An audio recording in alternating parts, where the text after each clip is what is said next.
dafee qaqqabaa sabaa yaa gargaaraa hiyyeessaa goota seenaa yaadatu kan kaambii ammaaressaa dhibee saba Oromoo irra deemtee gaafatta humnaaf qarshii keen jettu baaftee irra dhaabatta bakka lubbuun kee baate kan kiyya baasuu nawwee situ bira dhaabbate nuudhaaf aloo daawwee jirra jedhaan nun jettee akka jirru nutti himtee ofii jireenya dhiistee dacheetti gaddidhimte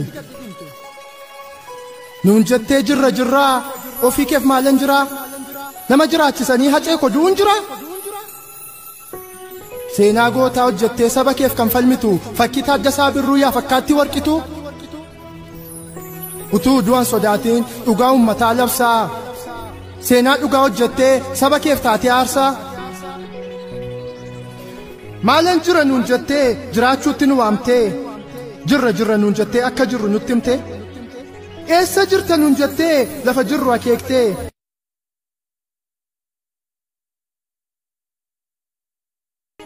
dafee qaqqabaa sabaa yaa gargaaraa hiyyeessaa goota seenaa yaadatu kan kaambii ammaaressaa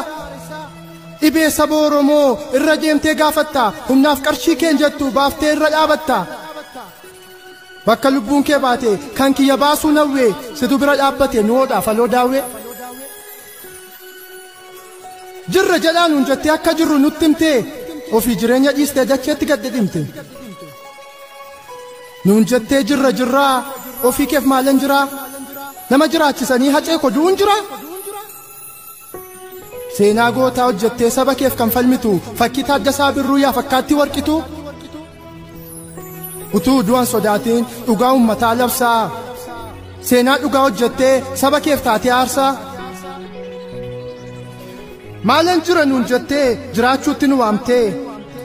jirra nun jettee akka jirru nutti himte eessa jirta nun jettee lafa jirru akeektee